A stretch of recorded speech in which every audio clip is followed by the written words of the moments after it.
Welcome into the Bears Squad Show. I'm Joe George, post-game host, and I don't think I've ever seen the Bears play a football game like that in my life, and I'm not sure I really want to see them do it again. I'm Lauren Cox from Locked On Bears, and somehow, some way, this team keeps finding ways to win, which is a heck of a lot better than the ways they kept finding ways to lose last year. Bear down, Chicago. It's the Bears Squad. Everything Chicago Bears, every week. Covering all the big hits and game-changing plays from the Windy City. The way only the Locked On Podcast Network can.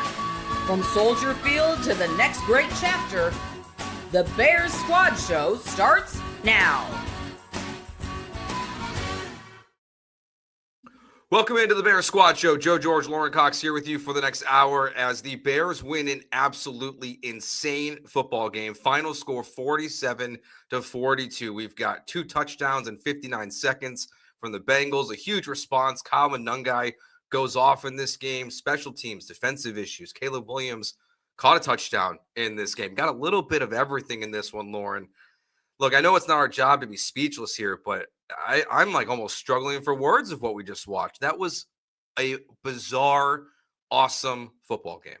Yeah, feels like there's 15 different places you could start, and it's hard to. It feels like if you pick one, you're not putting enough weight in the other. I mean, you talk about Coleston Loveland's big catch, Manungai's big day, the special teams issues, the defensive secondary getting gashed. I mean, Caleb Williams catching passes, trick plays, Ben Johnson. I mean, you can go all over the board with this team, and it's hard to pin it down on like, oh, this is the biggest story from the game. I mean, other than I guess just the last one we saw is always going to feel like the biggest when it's the difference in the game. Like Coleston Loveland bouncing off of Bengals and running all the way in the end zone. I mean, even if he just makes the catch and goes down, they still run on and get a field goal attempt there. And honestly, that was my fear, right? Is that as that game's building up, I'm thinking they're going to get a Cairo Santos field goal attempt.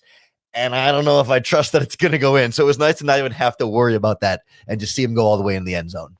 Yeah, let's start there, though, with that big last play. I mean, you have to get a big play from your quarterback, and the first couple plays of that last drive are nothing. The Bengals are blanketing your receivers. You're not getting the ball. Caleb Williams gets a big run for a first down, doesn't get out of bounds, so they have to burn their only timeout they've got left. But then he makes the play that we've seen him make a lot of times, which is the big throw, the big moments. Even last year when the Bears were losing 10 straight games, Caleb was finding himself a way to put his team in position to win. Look at the Commanders game, the Lions game, the Vikings game last year. Finds a way. This one, he throws a rope to Coleston Loveland, who has his breakout game as well as a member of the Bears, and just bounces off a dude for the second time in this game. Because I don't want to ignore the first time. Coleston Loveland got popped on the first touchdown catch he had, but he bounces off the guy and goes to the end zone, takes it to the house, and the Bears get the win. That throw, all of it was very impressive. Yeah, it's just this continuation of that clutch Caleb that you talk about, where it's like, over the course of the game, you're trying to evaluate how Caleb Williams is doing, but it's like it's almost a waste of time to evaluate until you get to the end of the fourth quarter, because even if he missed a throw here or there early in the game or whatever, if you have questions about that, like whatever he does at the end of the fourth quarter to win a game, like is always going to outweigh anything he does in the first 3 quarters of the game. And I don't even think he played that poorly for the first 3 quarters by any means, but just that, just the fact you're like watching, like, okay, could they do this better? Could they do this better? Doesn't matter. The 3rd and 10, he scrambles for a first down and then throws the game-winning touchdown pass to Coleston Loveland. Like that will always mean more and matter more, that in the highest pressure back against the wall moments, he does not flinch. And it's not even that he avoids mistakes. It's that he makes the game-winning plays. He's not throwing a screen pass there that goes for 70 yards. Like that is I don't have the exact yardage on the air on that, but it felt like that was at least 20 yards in air. Like that categorizes as a deep pass, right? It's not a check down. It is a downfield vertical throw behind the underneath coverage, in front of the deep coverage. It's not like these are easy layup throws. Like some of Joe Flacco's throws were a little bit easier layup throws when you have Jamar Chase and T. Higgins. Caleb does so much himself there to complete the pass, and then Coleston Loveland does the rest. Yeah, it's in the Loveland part of it. That's why you drafted him where you did. And they showed the graphics during the game today about targets and receptions and touchdowns, about Warren versus Loveland and what it's been so far. But I imagine that play, the touchdown earlier in the game from Loveland, that's what they envisioned when they drafted him with the top 10 pick. Like, you expect him to make big plays like that in the open field. And we saw a super athletic tight end, and he had to have a big game because you lost Cole Kmet on what a lot of people are deeming a bad throw, in which Kmet gets hit in the head and leaves the game. But you needed big plays and big moments, and you got it from the offense really throughout the entire game. You got it from your offense. It's the defense that was trying to let you down, and the special teams throughout the entire game. And I don't think we can go much farther than discuss what happened the two previous possessions for the Cincinnati Bengals offense. I mean, 15-0 in 49 seconds, a onside kick recovery that doesn't even go 10 yards, but I think it's Hardy, like it kicks off his left foot there, and it's all bad. I mean, it's a miracle the Bears won with what happened there in the fourth quarter.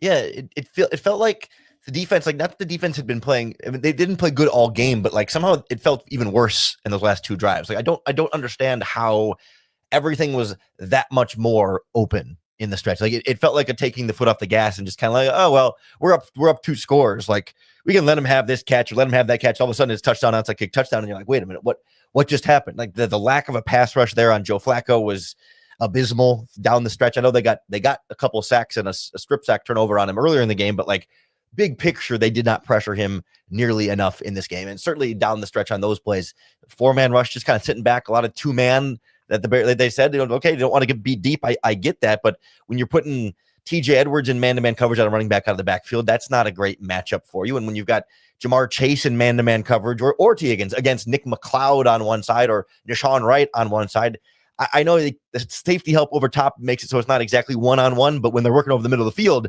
it's one-on-one. And it's easy to second guess and say, well, what's the perfect coverage in those situations? There's not a perfect play, but man, the Bengals were ready for that man coverage and ate it alive, and the Bears didn't have the horses in the secondary to be able to keep up. Yeah, the horses and two, and then you mentioned there, guys are just open. It wasn't even just like that last touchdown they had.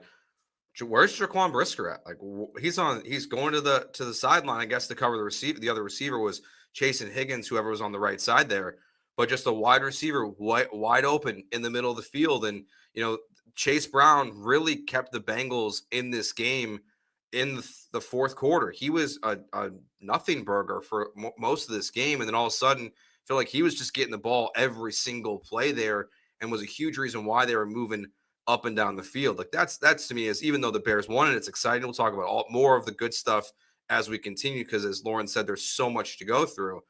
Those two possessions, it's Dennis Allen cannot be thrilled with anything that he saw. And I know there's injuries, but it was so bad, it's really inexcusable. Yeah, and maybe that's good timing with the pregame reports we were hearing where Jay Glazer said the Bears are maybe going to be a little more aggressive at the trade deadline. I think the defense showed you why there's an urgency too. I mean, whether it's the pass rush where Deo Odengbo leaves with an injury and is ruled out, or whether it's Stevenson was coming in and out of the lineup, CJ Gardner-Johnson was in and out of the lineup.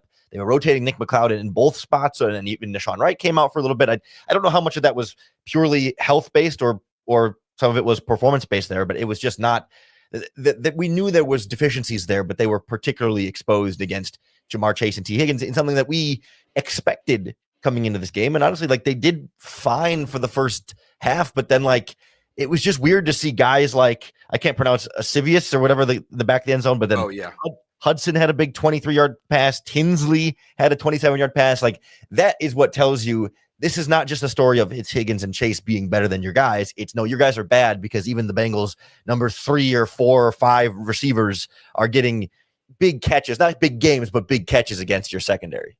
Yeah. I don't, someone asked here in the chat if it's more, it's personnel problem or scheme issues. That's hard to say in this game because it feels like more to me is personnel issues versus scheme.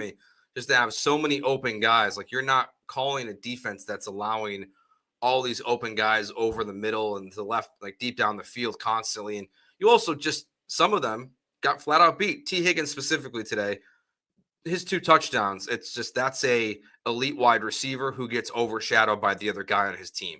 The first touchdown catch he had was very impressive. I don't even blame Deshaun Wright for that one too much. And then same thing with the other one, CJ Gardner-Johnson, he's right on top of him. And it just, T. Higgins makes an elite level play twice in this game, keeping the Bengals in it. Yeah, it's like the second one to Stevenson is just, it's good coverage. Like there were a few of those plays with Chase and Higgins where it's like, that's good coverage, but a better throw and a better catch beats good coverage. Like I wasn't like overly concerned about, like over the course of the game, I didn't feel like, wow, they're just spamming Higgins and Chase to beat up this Bear secondary and like, oh, they've got no option, no answer for those guys. Like it was an all around, spreading of the issue. And it's so hard to tell watching the TV broadcast, right? The personnel versus scheme question there. I think it's hard when you're trying to count on your front four to get the pass rush there. So then do you then blitz more and then have fewer guys in coverage? Like, I think coming into this game, we knew this Bears defense was going to be in a lose-lose where you either load up to try and stop the run and get up the quarterback, but then leave your guys one-on-one, or you drop back to try and add more coverage players, but then you're not getting any pressure on Joe Flacco. And either way, you're in a tough spot. So I can appreciate that Dennis Allen was in a tough spot with the players that they had, but it just felt like, especially those last two drives, there was such a conservative, like it felt like some of the end of games for Matt Eberflus, right? Where they just everybody would be off and they would let other teams just march down the field. And it felt a little bit too familiar to that. So I go scheme for the last couple minutes, but everything else feels a little bit more personnel to me. Yeah, it's and I'm with you there. I think it'll be really interesting to see like what it looks like when we watch the game again from the other vantage points. But look, the defense got cooked, but the offense did a lot of great work, and we'll kind of focus in more on Kyle Manungai, and we'll really go deeper into these things. But the other thing we have to hit on right away a little bit here is specifically, I would say, the first half special teams issues. I mean, the kickoff return to start the game for a touchdown for the Bengals. The next one that they have, they get to the 45-yard line. You have Cairo Santos has a tough day. The Jake Moody conversations are going to get very loud once again. So the offense did its job basically throughout the entire game. The defense was really a roller coaster. And then special teams, I think, was a little up and down because I do think the coverage and everything, for the moment Travis Homer had that big hit in the second half, it did look better in terms of the kickoff return in the second half. But the special teams was the other one in this game where it's like you gave up way too many yards. And that's a problem we've discussed multiple times. Yeah, Torrey Taylor had one nice punt, pin him back in the 5. They only punted twice in the game, but yeah, no, that to me is such a recurring issue there that starts to point to coaching a bit there with Richard Hightower. I just wonder if, given that he's not a Ben Johnson guy per se, that he was inherited and Ben Johnson chose to keep, no one forced him to keep Richard Hightower, but I just wonder if there's going to be some more scrutiny applied to that over the second half of the season and some in-house evaluations there. The onside kick thing is the one that I'm the most torn about because like, I don't know that it's like, I don't know that I'm mad at Daniel Hardy. He's just doing his job and the ball bounces funny. I mean, I think his job is to go block somebody. And even if it's short of 10 yards, like, I think that's the supposed to be the right thing to do. I think at some point when the ball is dying and sits there, like, does somebody just got to jump on it just to get on it? I mean, I'm not an expert on how to cover an onside kick, but I think that's a little bit more unlucky for Daniel Hardy as opposed to like him being totally reckless or out of position or doing something. Like, what is he doing? It's like, no, I think he was doing what he was supposed to be doing. And sometimes the ball just barely grazes a foot. And so I have a little bit of leeway on that one, but Santos for sure is going to be under some real pressure this week. I think Hightower and the coverage unit's been a problem all season. And like the special teams almost completely cost them this game. I mean, even getting one of those field goals back would have been, a potential difference in Bengals not being able to go for 2 there and then take the lead on the second touchdown. Like those 3 points at any point in that game could have swung things. Yeah, and you got some gifts from the Bengals in this game. I mean, you miss a field goal on your second possession here of the second possession they score to make it 14-10. You missed the field goal, but the Bengals special teams player is way offside. So you're not turning that drive into a touchdown. So you take advantage of the opportunities. That's one thing about the offense too, and they did take advantage when the Bengals were giving them moments. It did feel like you're watching two teams that are very similar to each other in a lot of ways. You got some big injuries like Trey Hendrickson and Jalen Johnson. You got two teams that are gifting each other big time penalties, but the Bears were taking advantage a lot of times in this game on those. So that I do take as a positive as well in this one. It's just, I don't know. My heart was racing, Laura, throughout this entire game. It did not feel like they were going to win this game, even when Caleb Williams got the ball there with a minute left to go in the game. And I saw on Twitter an interesting post-game quote from Ben Johnson on the ESPN radio post-game show. So not his full press conference yet, and it's a paraphrasing, but essentially he said, "We'll never apologize for a win or the way we win, and yet there's a lot of guys in that locker room that are disappointed." And I think that says something about this team and it mattering and not just saying, "Oh, we won, so all sins are forgiven." Like that secondary should be really disappointed in the locker room. That pass rush should be really disappointed, and those special teamers should be really disappointed. I mean, I think the offense are about the only people that fully did their job today. And if the Bears had found a way to lose this game, as it looked like they did, like you should never lose a game where your offense is putting, at the time, 40 points on the board. There's just absolutely no excuse for that. And so they didn't lose, so they don't need an excuse. But man, they really had to lean on that side of the ball, and certainly wasn't the complementary football that the Bears really like to push for.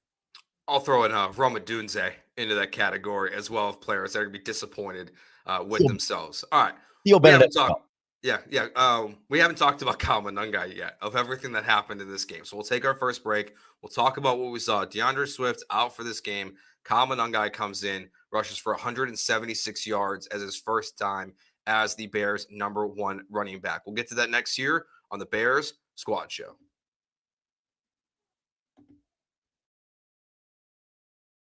I'm Cody Rourke from Locked On Broncos, and this episode is brought to you by Peloton. Peloton is shaping the future of fitness with the brand new Peloton Cross-Training Tread Plus, powered by Peloton IQ. This is Peloton's most advanced equipment yet, giving you real-time guidance and endless ways to move, whether you're running, lifting, or you're cross-training with your favorite instructors like Alex Toussaint. It's training reimagined to make your workout more personal. Peloton is built for breakthroughs with features that help you plan, stay motivated, and hit peak performance. You can let yourself run, lift, flex, and go while Peloton handles all the rest. Plus, Peloton IQ provides real-time strength coaching, tracking your progress and suggesting weights that challenge you so you can get stronger. Plus, the new movement tracking camera, it counts your reps and corrects your form in real time, making sure every rep is safer and smarter.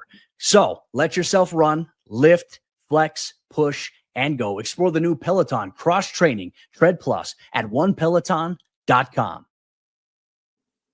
All right, so Kyle Manungai, 176 rushing yards on the day. Also ends up with 3 catches for 22 yards. Big screen pass that was very well blocked, and he executed well himself in this game. So your 2 rookies really break out in this one. 118 receiving yards from Coleston Loveland, but Lauren, we've been excited, I think, at times of what we've seen from Kyle Manungai, specifically, 2 games ago when him and DeAndre Swift rushed for over 200 yards. But Manungai just was running hard. He was taking big hits early, dishing big hits as well late in this game.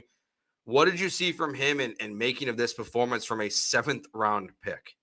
Yeah, I'm a little bit torn on this because on the one hand, big fan of Kyle Manungai and fully thought he was capable of this and thought that, you give him, what was it? How many carries he ended up finishing with this game? 26 carries. Like, he's going to get you some solid yardage in any game that you give a back like that. But I think also this is a pretty bad Cincinnati Bengals run defense. And like last week against Breece Hall, they gave him over 7 yards per carry. The week before that, Jaylen Warren and the Steelers had over 7 yards per carry in that game.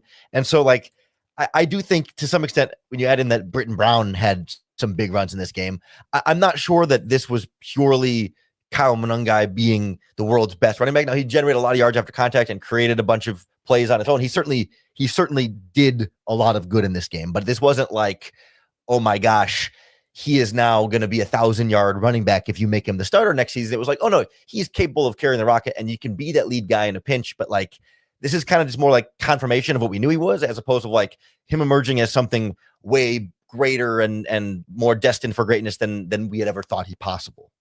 Yeah, no, I agree. I mean, what we saw from him in this game, like we didn't see the big run play, but just every single time he touched the ball, it was consistently moving the ball forward. I mean, there was only a handful of carries in this game after the early portions. Like, it was a little slower start, but once he really started, running downhill, it's just every single time he touched the ball, he was moving bodies. That's, to me, was what is so impressive about him, though, is just at his size, it's very bowling ball-esque of him. Like, it's a little like Maurice Jones-Drew light. It felt like watching the game today, of just every single time he makes contact with someone, he's driving the pile. I mean, there's one, I can't remember if it was a 3rd and 1 or a 4th and 1, but there's contact at the line of scrimmage. You need 1 yard for a conversion. He's pushing the Bengals linebacker 2 yards back, and he's converting on a big-time situation. So it was really efficient, really effective, and it was impressive. I'm with you. I don't think this means he's, the next great Bears running back or anything like that, but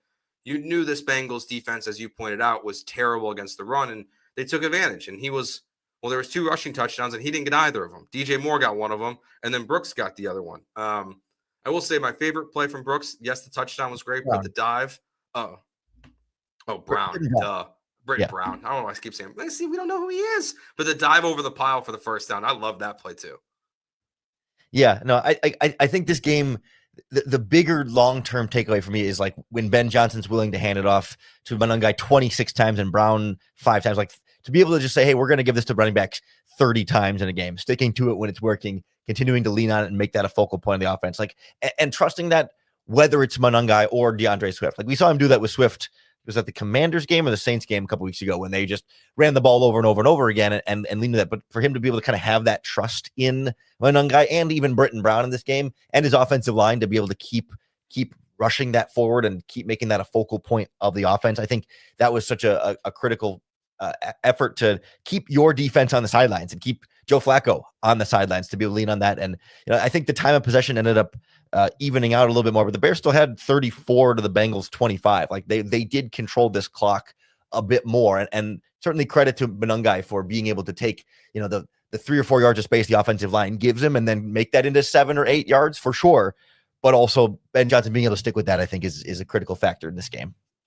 Yeah, I mean, they controlled the clock. They also control, especially in the first half. I think it was 4 of the first 5 possessions were over 10 plays. Even that last one, that under 2 minutes, they had 10 plays to get on the board there at the end of the first half. They were out there quite a bit, and it speaks to, I think, specifically the running game. I was surprised at how much Manungai carried the ball though in the first half. I mean, we didn't see the other guys really touch the ball until the second half. And I was like, they're going to run this kid into the ground today, and they did. He had 26 carries on the day. And I think this is one of those markers where it's totally fair to point out the struggles of the Bengals defense, but it's where, like, if they wouldn't have run the ball today, it would have been highly concerning. So at least it's one of those, like, you did your job. You did what we thought you were going to do, and they executed very well without DeAndre Swift.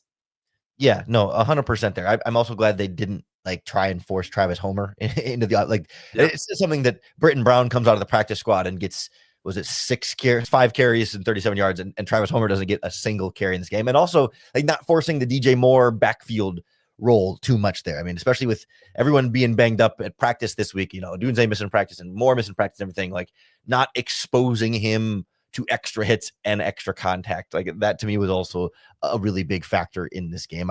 I do wonder, like, if DeAndre Swift is healthy and plays, what does that performance look like in this game? I do wonder if, because there's sort of this thunder and lightning mixture here, right? Of like Monangai absolutely is fighting for those extra yards on those plays when he's through to the second level and then lowers the shoulder into the safety and turns a 5-yard run into a 9-yard run.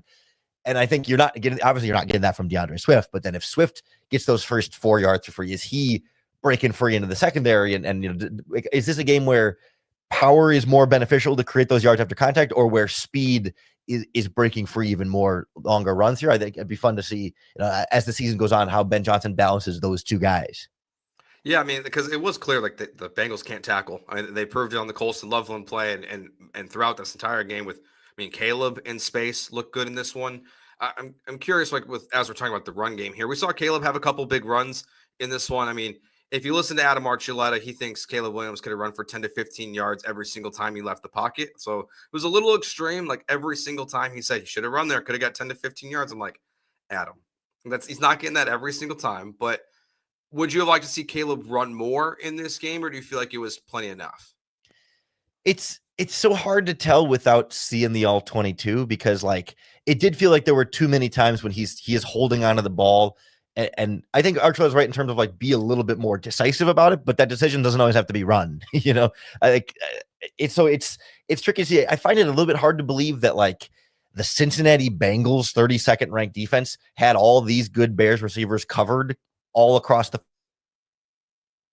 good coverage downfield. So Caleb has nowhere to go with it. Like maybe again, we got to see it, but like this is not a secondary that's shutting down receiving corps, especially not ones like with Dunze and Moore and Loveland and for a little while Komet in there. Like maybe they were, but I just wonder if there's just still like little timing things where, just as somebody's about to break open, then the pressure starts to be felt and then you move out and then the guy's not open anymore and just sort of like cleaning that up. But a little bit more of just like, I think as the game went on, he was quicker to go to the check down, which I liked. But in the first half, I think he was trying to do a little bit too much in and out of the pocket there of moving around and keeping eyes downfield. And that's when maybe scrambling could be one of the decisions you get to quicker, but Not like every time. Like there was one in particular they showed the wide angle, and he's like, Caleb could have run there, and there's like 4 Bengals defenders running towards him. He's not going to get 10 yards. Like he made the right decision to not just take off and expose himself to hits there. Or I don't know, is a scramble for 2 yards better than a throwaway? You know, I don't know. Yes, but how much better is it actually? Like I'd rather him live for a potential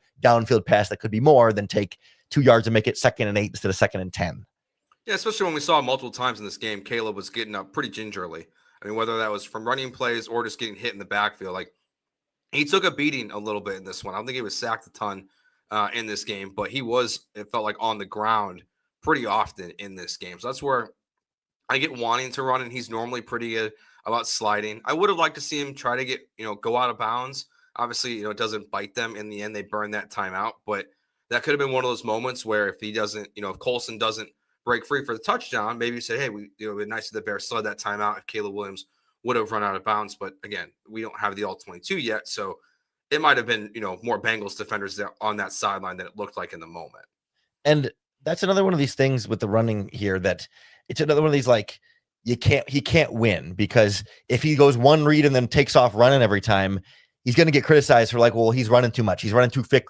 He's being too quick to tuck his eyes and run. That's a criticism of young quarterbacks all the time. Young mobile quarterbacks, especially, it's like, hey, you got to hang in the pocket and don't just say one read and go. So if he runs, then he's going to get criticized for running too much. But if he doesn't run enough, well, now all of a sudden he's not being decisive enough. So I'm kind of willing to have some patience for that there and say, hey, yeah, I would prefer he hangs out in the pocket to try and make something happen there. But there is a balance that he's got to try and find. And I think we found that as the game went on, and certainly in that fourth quarter, right? That the scramble that you just talked about, like that was him knowing when he needed to just make a play and run versus when he needs to stay in the pocket and hang and make something happen. And I think that's just part of this maturation and growth process, just like the finding more checkdowns in the second half too. Like, yeah, he recognizes, hey, I probably could do this a little different. And as the game goes on, adapts and does it a little different to the tune of 47 points in a victory.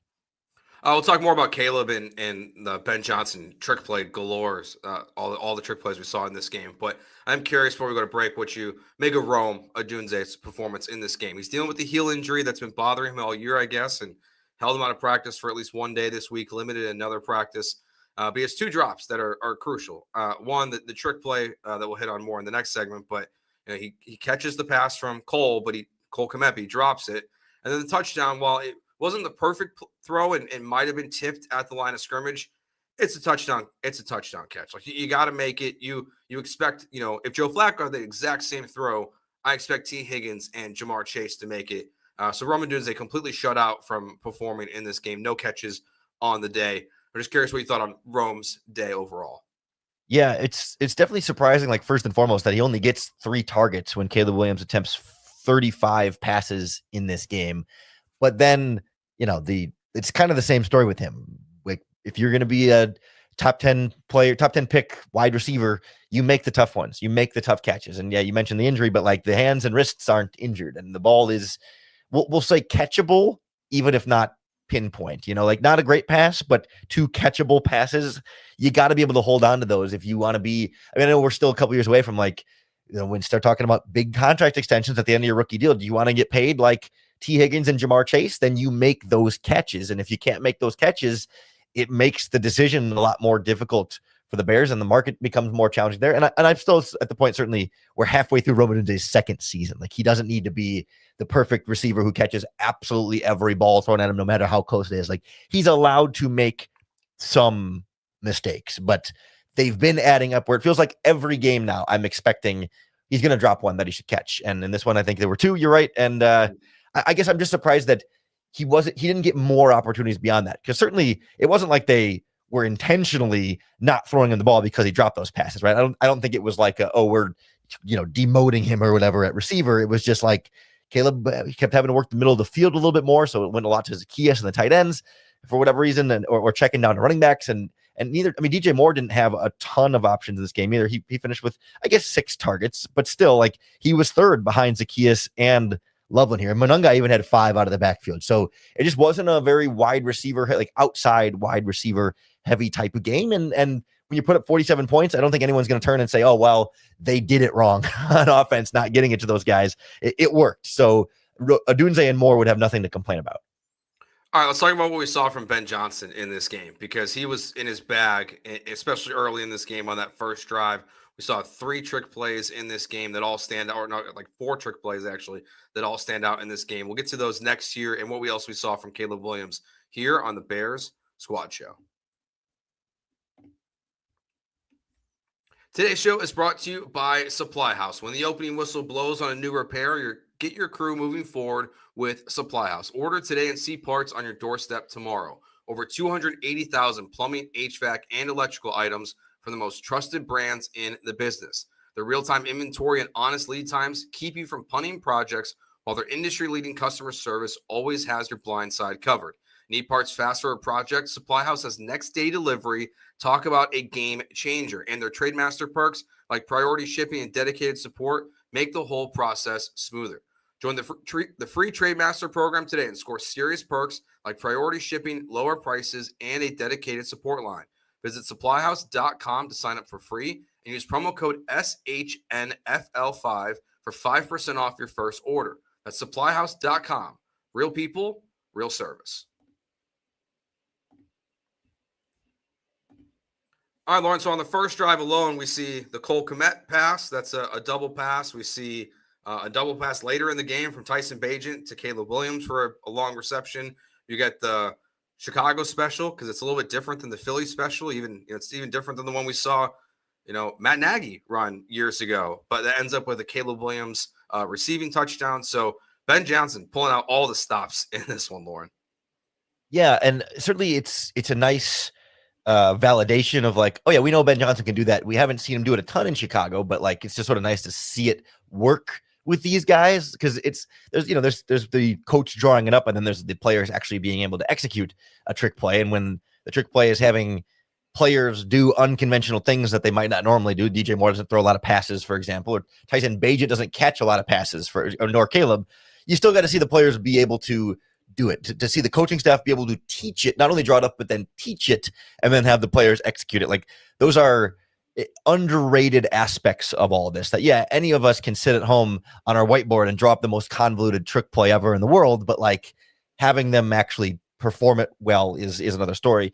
I'm a little surprised he felt the need to do it against the 32nd ranked Cincinnati Bengals defense. Like I'm sure Ben Johnson has a fixed number of like trick plays over the course of the season that he wants to get to, and to unload like 4 of them in this game against this team was surprising to me. And I certainly like he knows better than I do, like how many he's got in his bag and how desperate or how much he needs one right in this moment. Or maybe it's just like, hey, we think this is going to work against the Bengals, but it's not going to work against other defenses because Cincinnati's cornerback always does this. Like some of it can be literally matchup dependent and not just like, oh, he used that up against Cincy, so now he can't use it against the Packers or the Lions or the Vikings later in the season. Like it's not that black and white, but also you should be able to put up 40 points on this Bengals defense without 4 trick plays. And maybe they absolutely could have even without the trick plays. Certainly they didn't need trick plays in the last drive of the game to drive down and score and win. Like when they needed it most, they were able to have success without them. But like, I just feel a little bit like,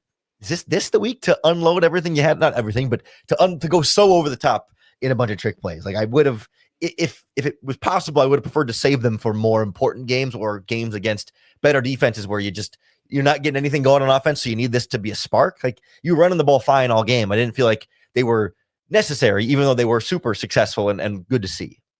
Yeah, I do feel like like watching this game, because I think it's a great point. Like it almost makes me think we have to rethink the way that Ben Johnson uses trick plays, because a lot of times you see trick plays are in use of desperation from teams, like whether that's in college or in the NFL. It's okay, nothing's working, so we have to do something crazy to get something to go. But for Ben Johnson, it's more of, I just like him, it feels like, where he's just like, hey, I'm going to throw these out there. It doesn't really matter whether it's the flea flicker we saw earlier this season, the fake flea flicker that followed that up the following week. It's just he seems to always have different ones. And I find it interesting he scripts them into the opening drive too. Like that's very non-traditional of a coach to have that double pass from Cole Kmet to Roma Dunze, and then to have whatever we're going to call it, the Chicago special that ends up with a Caleb Williams touchdown reception on that first drive too. Like that's not typically something you see on an opening drive.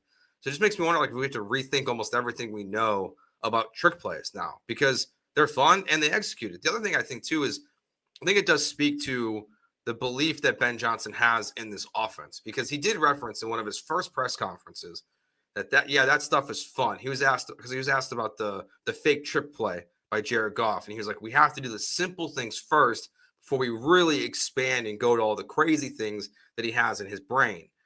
But now that he's still calling them after we've seen the offense struggle for 2 weeks and Caleb Williams not to have any touchdown passes, I think it also shows to maybe a belief that Ben Johnson still has in this offense. Yeah, that's a great point. I mean, absolutely, they have to earn the opportunities to do those trick plays by doing everything else correctly. And the fact that he's willing to do not just like one flea flicker here or there, but like 4 early in the game. I think that's a really astute point there.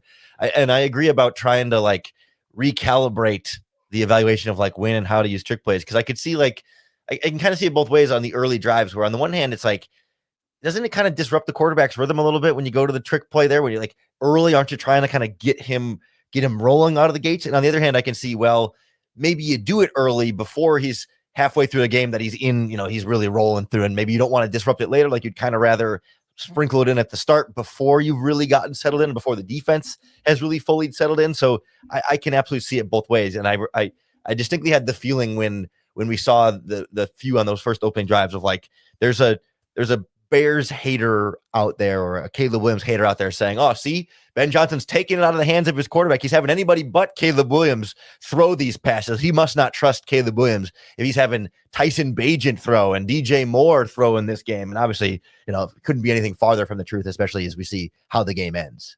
Now, speaking of how the game ends, so in the moment, the first drive of the second half, you've got a 3rd and 1, Manungai, or 2nd and 2, Manungai rushes it for a yard.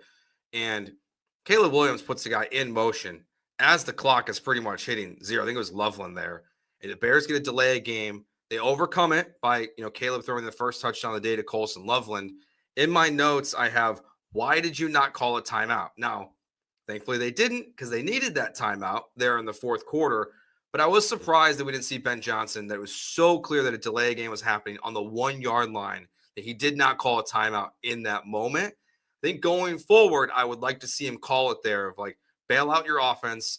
You got the ball on the 1, because when those plays have happened earlier this season, Lauren, like they haven't executed like they did today with the touchdown. Yeah, maybe he just felt like this Bengals defense is bad enough that in this game against this team, the difference between 3rd and 1 and 3rd and 6, or I guess 3rd and goal from the 1 or 6, isn't going to be, in theory, that much different. Probably going to call the similar. I mean, I guess they could have handed off versus passing, but like from a passing standpoint, and maybe sometimes even having a few extra yards of space that the defense has to cover can make it a little bit easier to throw, not easier to run, but throw in those situations. Like, yeah, I agree that delay of game is a avoidable penalty there that the coaching staff could overcome. But I certainly am glad in hindsight that he didn't, to be able to have that one more timeout in the fourth quarter there, because man, those are really valuable. Like if that play happens in the first half, absolutely call the timeout there. What are you doing? Why you don't? It's okay if you don't have timeouts at the end of the first half. Like that's fine. Get the timeout, because the points are that much more important there. But at least by the second half, you're feeling like, okay, wait actually, was that before half or was that after half? Now I'm second guessing myself. Oh yeah, you're right. Beginning of the first drive. Yeah. Like by that point, you've seen your offense score, not quite at will, but score with some ease against the Bengals. And I kind of understand saying, all right, it's not the end of the world if we got to go back 5 yards here. Let's save that timeout, because this may be a shootout that comes down to whoever holds the ball last. What else did you think of Caleb's game in this one? We saw some of the easy stuff. One of the ones that stands out to me was there was a little out route for Manungai. He throws high. The play that Cole Kmet does get hurt on. Like I think it's a full hospital ball there, but it's not a great throw. So some of the easy ones Caleb was missing on. But we saw some big throws too. The drop in the bucket to DJ Moore on the sidelines, which could have been overturned potentially, but didn't. Like that throw was incredible. So I think we saw still the real roller coaster of Caleb Williams a little bit in this game. The highest of highs and sometimes the lowest of lows. But overall, like this was a very good bounce back game from Caleb Williams. Yeah, absolutely. And playing a bad Bengals defense helps, but even in a vacuum or independent from that, right? We didn't really see him put the ball in harm's way the way we've seen the last couple of weeks, where not from a bad decision, but just from a bad ball placement. I think there was one pass early in the game that was behind. I think it was somewhere, but I can't find the specific play that I wondered if ended up getting tipped up in the air. I wondered if that, when we can go back and see a tighter replay, if that was maybe the closest thing to a quote unquote interceptable pass he threw all game. But for the most part, yeah, it was still an inaccurate throw here or there, but generally took care of the ball. And I thought there was more moments of plays that I felt like were in rhythm, even if he didn't complete the pass, where it's just like the timing is where, it's, he goes through his drop back, steps up, hitches, throws, like where just like that sort of like looks the way it's supposed to, and the ball is coming out, even if it's slightly behind Dunze here or slightly in front of him more there, or the defensive back makes a play here. Like, it just felt like, okay, it's looking a little bit more like it's supposed to. Like, it was a lot of those plays that if it wasn't him having to scramble out of the pocket and extend, then it was in rhythm and on time. And it felt like that ratio was better from a pocket standpoint. Like this game was more about everything we saw from him in the pocket than it was, the downfield passing and the accuracy stuff. Like, I wasn't super concerned about ball placement, bigger picture in this one. Yeah, I do think it's interesting, something you pointed out when you were just going over the targets earlier too. Like, I'm curious when we watch the game again, like how they're guarding Rome and how they're guarding DJ Moore, because Zacchaeus was open a lot in this game, and we saw the misdirection touchdown, the jet sweep, on the jet toss sweep at the beginning of the game for I think the Bears' second touchdown of the game today. And you just you saw him be actively involved. I think he ended up with 8 targets. Coleston Loveland very involved. So like the middle of the field was open. So I'm curious if when we rewatch it, if it's going to look like the outside was shut down and the middle was what was open. And to speak on Loveland again, I'm thoroughly impressed with what we saw from him today. I just hope today is just the beginning. Like, it just give me more, because we just saw what kind of a weapon he can be for the Bears offense, to be able to hold that first touchdown with major contact happening, to get the touchdown the second time with forcing a missed tackle. Really impressed with what we saw from Coleston Loveland in this game. And I don't think he had any false starts. You're muted.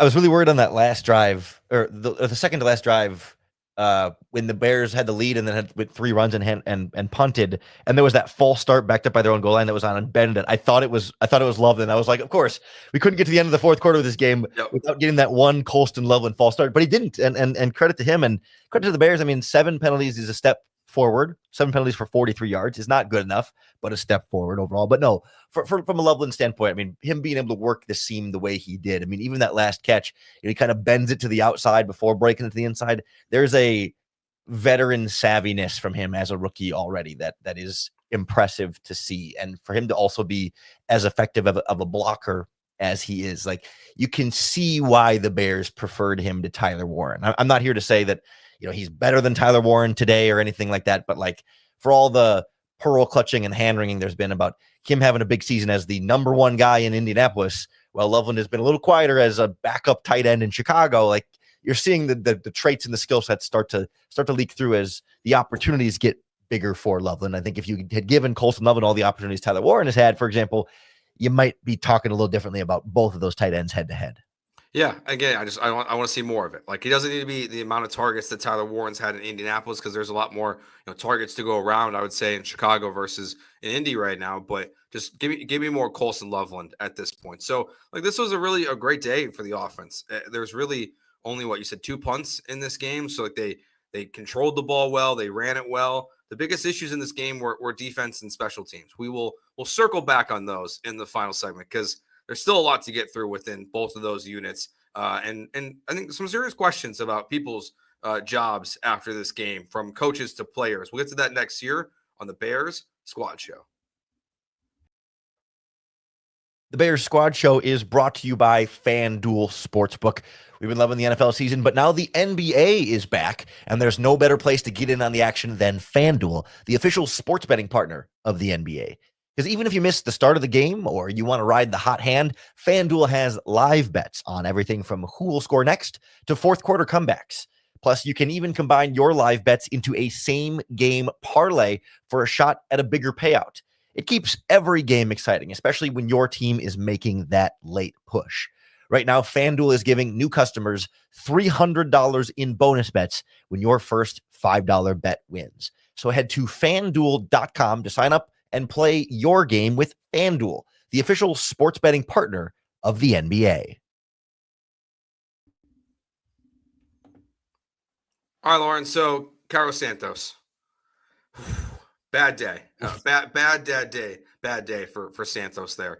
The call in for Jake Moody is totally fair at this point. I look now, Jake Moody, when you really look through his history in San Francisco, it's not great. But to have the high moment that he did earlier this season, see a game like today where again Cairo misses a field goal, the Bears get bailed out because of a penalty by the Bengals, misses another one later in the game that maybe was tipped, but it was a low line drive that shouldn't be an issue. Like as we're live here. The Jaguars kicker just hit a 68-yard field goal. I noticed while you were doing your ad read. So, like, the Bears can't get a 47-yarder. The Jags are getting 68-yarders. Like, I think it's time for a kicking change. And I think we've all thought this for a while, but today, to me, kind of cements that at this point. Yeah, I had been someone who was, I don't want to say Cairo Santos defender per se, because it was less about Santos being something better. But I've been cautious to be eager to move on from Santos in the sense of like you can do a lot worse at kicker, and the feeling for me was always like, hey, he's automatic from inside of 50, and honestly, like I'll take that peace of mind even if it means I can't hit from 60. But if he's automatic under 50, like that is better than Jake Moody, for example, who can hit from deeper kicks but has missed a lot of the easy ones. And I'd rather have the kicker that I know if you get stopped at the 30-yard line, it's an automatic 3 points. The problem with Cairo Santos now is that's no longer an automatic 3 points. Like he was always, to me, he was going to be the better option as long as he was automatic from all the other kicks. Like if his only flaw is the deep stuff, but he's great and continues to just hit everything that's short, then I'll live with that because I'd rather have the devil I know there. Like, okay, I just know I can't kick deep, but I know I can kick short. That's fine. I can game plan around that. What you can't game plan around as well is if I don't know if this guy's going to miss from 35 or hit from 65, but it's a gamble every time. Like that's harder to deal with. But once Santos then loses that automatic underneath kicking because he's missing now, that's kind of the last thing holding on to his job. And certainly from my perspective, the last thing that would keep me from keeping him in there. And now, kicking is so hard to predict, but I think you go with Moody until Moody gives you a reason not to. And it sucks, but that's just kind of the nature of the beast there. I mean, I think people get mad about the kickoff thing, but like I don't think it has much to do with Cairo Santos kicking because the coverage guys and the blockers can't move until the ball is caught by the return man. So it's not like, oh, if Santos had higher hang time on the kickoffs, like it doesn't matter. I mean, the blocking and coverage starts and stops from the exact same spot. So and he was able to kick it deep in the end zone and force a touchback this week when he couldn't. I forgot what game that was earlier in the season. So like the Santos on the kickoffs individually, him on the kickoffs, I'm not worried about. Coverage is a separate battle there, but his field goals now, I'm worried enough that I'm ready to go to Moody there. Yeah, and even if it's not Moody, like just like whether it's Moody or open tryouts, and at least some level of competition, I think has to be brought in this week because look, today does matter. The Packers lost today to the Carolina Panthers. JJ McCarthy and the Vikings got the win over the Lions. So like this is a in the hunt playoff team right now, and their schedule can allow you to make the playoffs. And you hate to see this team miss the playoffs this year because of a kicker. Like it's just the reality of it. Like you got to have someone out there that's reliable, and as reliable as these other kickers are, and as deep field goals as are happening across the NFL this year, just feels like you can find other people out there that can be. I mean, hell, the best kicker in the NFL was a soccer player in Brandon Aubrey. Like be creative here. Call the Chicago Fire. See if anyone wants to come play for the Bears or something like that. But I the just other one is worry about another Augusta silence kind of off, kicker battle thing between was that Pinheiro and all those other. I mean, yeah. We've been through the dark times of kickers, and I hate the idea of like mid-season open kicker competition. Like I'm glad they got Moody on the practice squad to give them another option here, but like, boy, you just want something you can just set it and forget it. It's kind of like the offensive line, right? You don't want to have to think about you don't want to hear their names. You don't want to think about their names. Just know extra points are going in, short kicks are going in, and maybe a long kick is a gamble. Like it shouldn't seem like that much to ask for. No, it's not. Shouldn't be much to ask for like to help out your defense a little bit too, because while they were a problem at the end of the game and the deep balls to T. Higgins in this one, you're still not doing them any favors when you're giving up a kickoff return touchdown to start the game, and then your second possession, the Bengals start on the 45-yard line.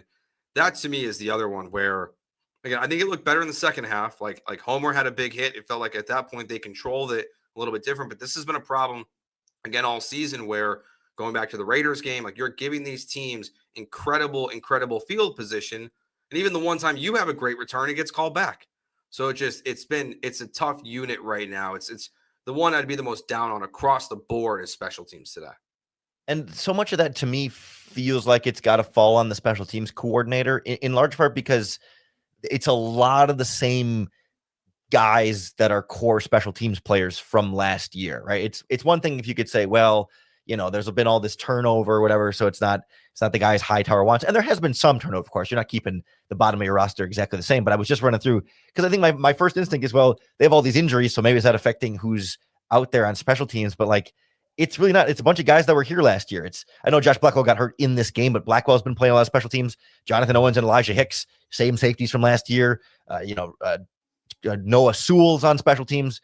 Carl Jones was here last year as an undrafted free agent. The linebackers there on special teams. Daniel Hardy was Richard Hightower's guy on special teams. Travis Homer's his guy on special teams. Like outside of some backup tight ends and backup wide receivers and maybe like a corner or a linebacker here and there, it's largely the same special teams coverage guys from the previous season. So that to me feels like then it's coaching staff, especially because they're not going to, like, when they choose not to bring back some of these guys, they're asking Richard Hightower, like, who do you want back when your sixth cornerback and your fifth cornerback and your sixth linebacker is not necessarily like, who does Dennis Allen see as his long-term future starter there? It's like, no, they made some decisions for Richard Hightower this offseason to bring back Daniel Hardy on a new contract. Like they didn't bring back Daniel Hardy because they think he's going to develop into some major pass rusher necessarily. It's like, no, Hightower wanted his guys on special teams, so they got him for him.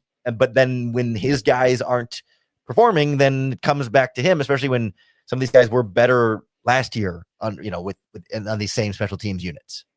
We did see another day too, where the Bears have multiple turnovers. They forced 3 turnovers in this game. I mean, Tremaine Edmonds is a fingernail away basically from a pick 6 in this one. So they took advantage a little bit. I mean, the one, I think, I don't know, but the one that looked like a fumble that Montez Sweat forced, that was called an incomplete pass. Like, it's in the moment I disagreed with it that they changed it, but it's hard to argue when they go into that deep of a replay situation. But the turnovers were a factor again for the Bears today. It does, I think, speak to what we talked about on Thursday this last week of, is that sustainable? Where like the only time you're really getting off the field is only on turnovers. Like that to me is where this defense still really fell short in this game. I know they're banged up and they got more banged up in this game, but there was just big play after big play. And unless you forced a turnover, you really didn't get much out of the defense in this one. Yeah, it's the third game this season where the Bears defense only forced 1 punt all game, I think, but all 3 times they've won those games, which is the crazy part of the Raiders and the Commanders, and now this game, that they win these super close games, that it's completely boom or bust there from that group. But I again feel like the turnovers they made in this game, outside of the last one was the Hail Mary that was thrown short that Nashawn Wright intercepted. Like that one doesn't count. I mean, in terms of like sustainability, that's a Hail Mary interception. But like the other 2, Tremaine Edmonds diving pick and then the strip sack that Austin Booker made, like those are not like lucky plays that like, oh, Joe Flacco, batted pass at the line of scrimmage that lands into a defensive tackle's hands. Like that's kind of more like a lucky turnover, like a good play by the guy who batted it, but the guy who catches it didn't have to make a big play. But like Tremaine Edmonds reading the ball, the running back, and diving and making an interception, like that's playmaking by a player who's got some talent there, who's in the right place at the right time, knows what's coming and attacks it, not just like bad ball by Flacco, but great play by defender. And same thing with Austin Booker getting in there with the stab move on the left tackle, like not just unblocked off the edge in a free run to hit the quarterback, hit the ball out of his hands, but like great individual play that generates a turnover by someone being a playmaker. Like that stuff is more sustainable than the other types of turnovers where it's just a terrible throw by a quarterback. So I think the Bears can keep getting like 1 or 2 in a lot of these games, but it was the 3 and 4 we were getting in previous weeks that just wasn't quite sustainable. But against a team like the Bengals, you can win with 1 or 2 turnovers being the difference. Yeah. I'm curious. We saw the impact early from CJ Gardner-Johnson. Like he showed up. He was out there a lot. Didn't seem like he was out there as much in the second half, but he looked pretty gassed early. Like when they were showing him, he looked like he was huffing and puffing a little bit on the field after the sack that he had. I think it was a sack that he had in the game.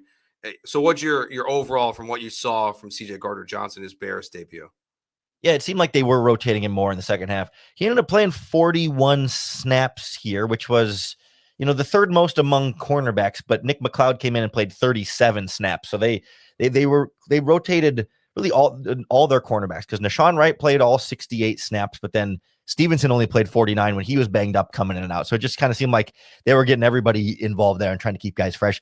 I thought CJ Gardner-Johnson was pretty solid on first watch. I think he played really good coverage on that one touchdown catch by Higgins, where like he's right there, full extension all over it, and Higgins somehow still makes perfect throw, perfect catch, beats good coverage otherwise from CJ Gardner-Johnson. We all saw the sack, but I thought maybe even the biggest factor there is just in the running game, him getting physical, coming off the edge there.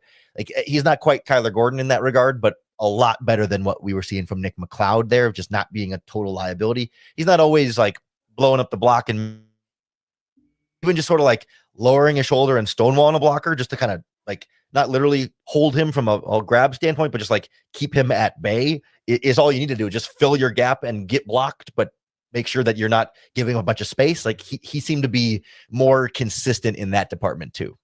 Yeah, they threw the stat out there on the broadcast that early in the game that he had 2 pressures on the quarterback and the Bears had 4 total. One was from Montez Sweat, one was from Grady Jarrett. So they used him in that Kyler Gordon role, and now I'm just curious like how much his role expands over at least the next 3 games while you wait for the return of Kyler Gordon. And who knows how long it's going to be, but it looks like a savvy move by the Bears front office for at least one game. And we even saw a little bit where Charlie Jones, the Bengals kick returner, was John Adam on the sidelines where he was sitting on the bench, like wasn't on the play at all, but saw a little bit of the back and forth. So we got a little bit of all the CJ Gardner-Johnson effect in this one, but overall, a good game for him. Yeah, I was just looking at the coverage matchups from the initial PFF data, and it looks like T. Higgins, out of his 9 targets, 4 were against Wright, 3 were against Stevenson, and only 1 against Gardner-Johnson. And then Jamar Chase had 3 against Wright, 2 against Edmonds, and then 1 against a bunch of other guys. So Gardner-Johnson only had 4 targets in this game compared to Stevenson had, I think, 9, and Wright had 11. No, Stevenson had 11, Wright had 10. So very clearly not attacking the slot very much at all and just going after those Bears outside cornerbacks. Whereas I think when Nick McLeod was in the slot, you were seeing those slot target numbers go up a little bit more. I guess we can wrap with this. Who gets the most credit for the win today in this chaotic game? I feel like Ben Johnson, between the trick plays, sticking to the running game. I mean, against a bad Bengals defense, it just felt like he was consistently always having options. I mean, I think from a literal standpoint, like Caleb Williams throws that pass to Coleston Loveland, like it is Caleb, but I think bigger picture for the offense to put up 47 points in this game was not just Caleb and not just Manungai, but it was a combination of that and the trick plays and stuff. Like, so I think I go Ben Johnson, which is a nice bounce back from when we talked last week about how it felt like he let this offense down a little bit against the Ravens. Felt like he was pretty dialed in and on top of everything and seemed to have a lot of answers for everybody on offense. I'm with you. Like Ben Johnson's my answer as well. Like this is a game where we've said this a couple times now this year. This is not a game that the Matt Eberflus-led Bears win, that the Matt Nagy-led Bears win. It's yes, the defense let you down, but your offensive coordinator, the guy calling the plays, your head coach puts you in the right position at the end of the game, and that's just something that has not happened. And now you've got 3 wins this year that all feel like losses last year. The 2 25-24 wins against the Raiders and the Commanders, and then this one. So like you're finding a way to win close games this year. I think all of us might need to go to the doctor, check our hearts out after this game because I could feel it pumping. Yeah, the blood pressure was up in this one, but it was a lot of fun. The Bears get the win. And I will say, like, part of what sells it to me for Ben Johnson, I just saw the stat from Brad Biggs on Twitter. 576 yards of offense today from the Chicago Bears was 6th most in club history and the most since 1980. Like, this offense put up more yards today than even the Mark Trestman, Cutler, Bennett, Jeffrey, Brandon Marshall, Matt Forte offenses that felt like the best Bears offense of my lifetime, certainly. This offense today put up more yards than that. And I assume, I don't know, 47. I think the Bears scored a little bit more than that once in 2013, but 47 points too is the most we've seen in a long time.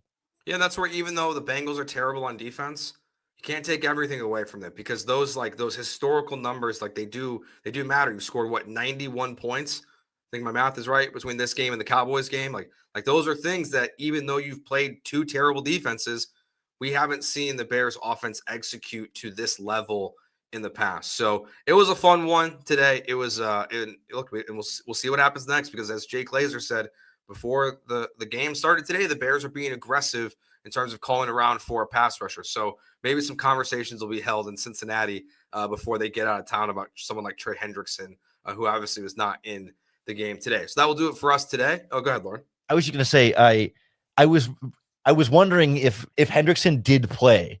Do you remember when they traded for Montez Sweat? Ryan Poles said a big part of that was, well, we saw him play against us and we're really impressed. And I wondered if Hendrickson played and had a good game, if that could be enough. And maybe the injury will save Ryan Poles from himself in that regard. It's fun to see because I think trade deadline is Tuesday at Tuesday Central Time. So clock's ticking and time for making moves is happening. I just hope they don't mortgage the future for some short-term option here, but somebody who can be a long-term piece in this team, great, absolutely. And I think Manungai's performance tells you they're not trading for a running back. I mean, it's going to be a defensive back or a pass rusher. Maybe I would be on board with a Thibodeau type of move if they can make that happen. Like a young guy towards the end of his contract that still has a lot of upside, and you feel like can be not only a trade for this year but the next 4 or 5. I'm right there with you, especially if Odengbo is now going to be out for a while. We'll see. I don't know what the extent of his injury, but that could also be another like grease in the wheels here to making some kind of move. All right, he is Lauren Cox. This week you can catch him Monday and Tuesday on Locked On Bears because he's leaving us. He's going out of town or out of the country, honestly. So we'll have a Bears squad show on Tuesday night. So we'll be reacting to the deadline, whatever the Bears do on Tuesday. And then the rest of the week that Lauren's out, I'll be filling in for you. So you can check us out right here on the Locked On Bears YouTube channel. Thank you all for watching. Remember, hit that subscribe button here on YouTube, plus wherever you get your podcasts on Apple and Spotify. We'll talk to you later in the week. Go Bears.